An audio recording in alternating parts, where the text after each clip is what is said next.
How do I start this? Mic check 1 2 1 2. Yes guys, I'm back. Like I said, I'm going to be pumping out a lot more videos, so thank you to all the people that are watching my videos. Thank you to the new subscribers, and if you haven't already, please subscribe to my channel. Click the link in my bio, not in my bio, click the link down below the video there, and if you feel free to add a comment as well. And if there's any games you want me to talk about or review defensively, I'll try my best. So listen, Liverpool versus Arsenal. Even though it's the start of the season, it's still a big game for us, personally for us. I mean, in terms of how things were last season, I think the last time we was at Anfield, it didn't end too well. In fact, it ended like 5-1, I think, if I can remember. But we did start off well in that game, and then we kind of capitulated towards the end. So I'm not hoping for a repeat. I'm actually hoping that we put in a good performance. Defensively, like, for me, it all depends on how Emery starts his starting lineup is and how he sets out the team. Whether he plays a 4 at the back or 3 at the back. Obviously, playing last week against Burnley, he started with 4. I think we done better. We seemed a lot more stable defensively. I think having Luiz, I've said this before in my previous videos, but having David Luiz back, well, not even back, but just having him in the back 4, you can tell we seemed a lot more comfortable, especially when in possession.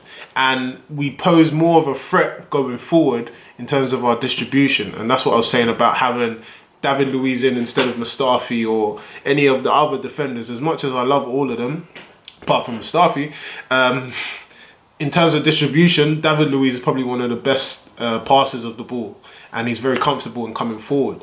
And you saw a few times against the Burnley game how he was able to maybe he tried to pick out Aubameyang over the top. And I'm hoping that against Liverpool at Anfield, we'll be able to do that. We'll be able to exploit Liverpool's high line. Because I did notice that Liverpool, or Klopp, has started his Liverpool team. Nowadays, they're pressing so high that their back line is pretty much just about, 10 yards over the halfway line. So there's a lot of space to exploit at the back. They haven't come up against hard teams yet. All right, no disrespect to Chelsea, no disrespect to Southampton and Norwich, but they still managed to cause them problems. They still managed to cause Liverpool problems because of the high line. And I think it's a bit like me. Like for me as a defender, when you're fast and you rely on your pace, you're kind of lazy. You're kind of so confident or overconfident that you'll just step up a lot more and you'll be like, oh, that's all right, it's cool. Like I can beat him in a foot race or I can beat him in a sprint. And I find that in the last few games that Liverpool have played, they've played that risky game in terms of they played a high line. They've relied on VAR to help them in terms of putting someone offside or catching someone offside, or they've just said, look, the likes of Trent Alexander-Arnold or Van Dijk, they're like, look, I can beat this guy in a race, or I can recover back into position. I do that all the time, and it's kind of a pet peeve, or not pet peeve, for certain coaches or managers. I'm sure they hate it or they don't like it because it's such a risk. And when you're playing against a quality team or you're playing against quality individuals, especially if they're fast, you could be in for a hard game, a tricky game, because all it takes is for that one mistake or that one or 2 yards off of pace and you could get punished. Now that has happened for Liverpool in the past few games. I think Norwich exploited them a few times, even Chelsea, and Chelsea haven't even got a strong attacking force at the moment. But I'm pretty confident in the front 3 that we have, with Lacazette. If we start Pepe and then Aubameyang, especially Aubameyang, we can exploit them. And I'm looking kind of more of like, I'm looking at, instead of sitting back and worrying about what Liverpool can do to us, which I'll talk about later, it's more about what we can do to Liverpool and their back 4. And I've looked at like their weaknesses. Depends who they start, depends who Klopp starts. Obviously, we know he's going to put Virgil van Dijk at the back. So he's going to be marshalling the back. Robertson's going to be at the left back. But my main, my key aspect, or the key areas that I'm looking at is their weakness. Even though I rate them as players, as defenders, Gomez and Trent Alexander-Arnold are probably the weaknesses in the back line. And that's something that we need to exploit, whether it be through Aubameyang or Pepe.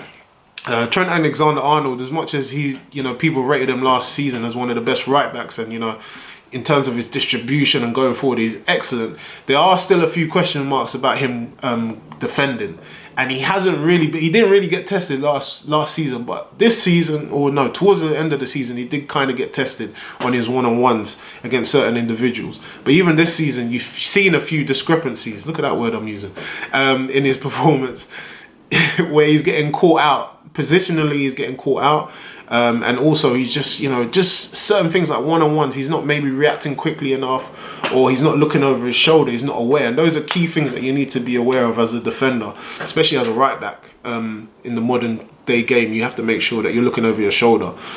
So those are the two areas I'm looking at. I'm looking at the Gomez, who will probably play next to Van Dijk, and then the right back, Trent Alexander-Arnold. If we can exploit that and put maybe Aubameyang on that left-hand side of the front three, I think, and then obviously have Lacazette then, I think those two will link up well and they'll pose them a threat. If I believe that did happen, we did give them a lot of worries when they played us at Emirates. So I'm hoping that we do well. So that's a key area. Those are the two key positions I'm looking at in terms of how well we can exploit their weaknesses. Then obviously looking at us, biggest worry for me at the moment is Sadio Mane probably going up against Maitland-Niles at right back. We haven't got a right back yet. We haven't got a fit right back yet. As much as I love Maitland-Niles, we know that he's not that defender that we need at the moment. But he's doing a good job. And there's some games he's been fantastic, and there's other games where he's been found out. I think Emery already knows that, and I'm sure Emery's planning to, you know, obviously Bellerin's coming back from injury. But I'm looking in the future, we still need, that's an area for us to fill. And obviously, if we did get like Van Bissaka, that would have been fantastic. I think that would have been job done in terms of the right back position. But we didn't, and we still probably have to look in the market. So it'll be interesting to see who he brings in. Nonetheless, let me just continue anyways. So between Mane and Maitland-Niles, now we know how good Mane is. We know in terms of his movement, in terms of him going forward, his positioning, he's very smart in terms of he'll start wide and he kind of stretches the opposition's back forward. He stretches them out because he always makes those smart runs. He starts wide, he comes in. Maitland-Niles needs to be careful with that. Maitland-Niles needs to probably play one of his most disciplined games, because if he doesn't, Mane is going to catch him out time after time. And that's probably one of my biggest worries, that gap between Maitland-Niles and whether it be Socrates on that right-hand side as a centre-back or Luis. I don't know what side that they'll play, but that's something that maybe Socrates as a centre-back, you need to make sure that you're vocal and you're telling Maitland-Niles, look, drop 5 yards. Your man's on your right, over your right-hand shoulder. Look, like, drop. He has to make sure that he's in complete conversation with him at all times, that he's aware of the threat that Mane poses. The other thing, like, I know Turkish, like I was watching Turkish video as well, shout out to Turkish London as well. He was talking about the threat of Mane, Maitland-Niles, threat of the middle, like the midfield. But then also there was another one, it's Firmino. He's the one, yeah. It always, when Liverpool aren't doing well, especially against us, I think he's scored about 10 goals or something against us, you know, since he's been at Liverpool. And it's like, he's also a threat. Now, Firmino is a bit difficult because Firmino, he's... I don't know, like he's not your out and out striker, but he kind of sits in that little number 10 position. He always drifts in between number 10 and then striker, and it's very difficult as a centre back to pick up a player like that. He's got so much flexibility. So it's probably up to Socrates or David Luiz to speak to whoever's in the midfield. Anyways, he needs to just make sure that he's vocal to the midfield, and he puts a right midfielder in there to track, and maybe that person has to track him. Maybe Torreira will be excellent for that. And you just pick up Firmino, because if you give Firmino too much space, he will punish us. And I fear that if it's not going to come from Mane, then it will probably most likely come from Firmino. Salah on the other hand as well, I don't really see him. Well, obviously he's a threat, but I don't see him as the biggest threat against us. It's more the other two that I'm worried about. Obviously it's going to be a big midfield battle, but I'm quite confident that with the young boys in, maybe a Ceballos, because after the game that he had last week, you know, Emery should start him. Guendouzi as well has been doing well, and he's very confident in terms of picking up the ball from the centre-backs and starting the play. I'm hoping that they do well to nullify their attacks. So it's going to be a difficult game. It's going to be a hard game. It's going to be fast-paced. I just think that we need to not worry about their attack and focus on our strengths, and go into the game knowing that we haven't got nothing to lose, because there's a lot more pressure on Liverpool. They're obviously European champions. They're fighting obviously for top space. Not that we're not fighting for top, but our priority is to get into Champions League first. Then we can worry about winning the title. Do you know what I mean? It's a marathon. It's not a sprint, and that's what one of the messages I probably want to get across to a lot of the Arsenal fans is, you know, regardless of the result tomorrow, we still need to back our team throughout the season. I'm sure with the team that we have, you know, with the injuries coming back, with Tierney coming back to full fitness, and Bellerin, we'll definitely have a more chance of getting top 4, and then we build from that. But it's onwards and upwards for us. I'm happy what's happened in the transfer window. We just need to make sure that we turn up tomorrow, because Anfield is not a good place for us to go. History says it, or shows it. Recent history shows it that it's not. But oh yeah, one more thing. Sorry, Robertson probably on the left back. Robertson. Turkish mentioned it. Sorry, he did. He mentioned about the battle between Robertson and maybe Pepe or Reece Nelson. I don't know who Emery's going to start. Hopefully it'll be Pepe. One thing I'll say, and I'll agree with Turkish, is he said that we need to nullify Robertson for making those forward runs. That's what Liverpool are known for in terms of bombing forward, you know, attacking not just through the front three, but also their fullback. So maybe if we give them something more to think about with Pepe on, and, you know, him pushing Robertson back in position, so he's thinking more of a defender instead of an attacking fullback, we may have more of a chance. So I think those are two key areas of those flanks. Obviously, I spoke about the Trent Alexander-Arnold bit on the right back. Also goes the same for the Robertson one as well on the left fullback. If we can nullify those two, we have a lot more chance. And then as long as Luiz and Socrates hold it down in the back 4, we have more of a chance of winning, because I know for sure Aubameyang will get a chance, Lacazette will get a chance, and then more than likely they will bury it.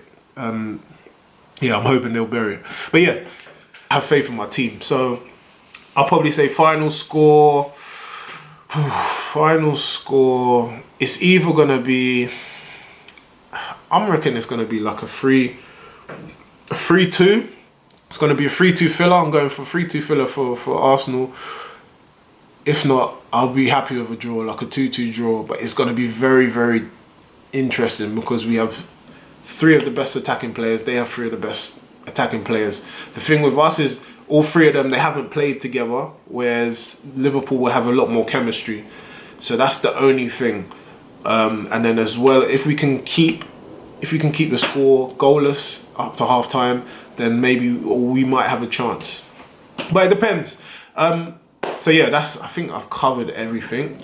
Yeah, I've covered most of the things. Guys, please, really appreciate if you subscribe. If you know any defenders or anyone that's interested in like talking about defense, like not just for Arsenal, just anything, just let me know. Just forward them my page. Obviously, follow me on on Instagram, Twitter @TheEnglishMendy. I'm probably going to change it now, because people are probably like, how could you be an Arsenal fan and he's saying about he's the English Mendy? The reason why I say I'm the English Mendy is because I feel my game is similar to Mendy in terms of how I used to play back in the day. At left back, I used to bomb forward and back and whatever, and I've got that kind of character. Like, you know, you need that kind of guy in your squad, like Mendy, what he brings to Man City, or what he did bring before he got injured. But yeah, I probably will change it. So let me know any suggestions about name changes. Let me know. I'm thinking like Guna Qualms. Guna Qualms? Nice. Guna Qualms. So yeah, guys, thank you for watching. Let me know what your score predictions are, or anything else that I may have missed out. And yeah, that's it. So yeah, guys, thanks for watching. Peace. I'm out.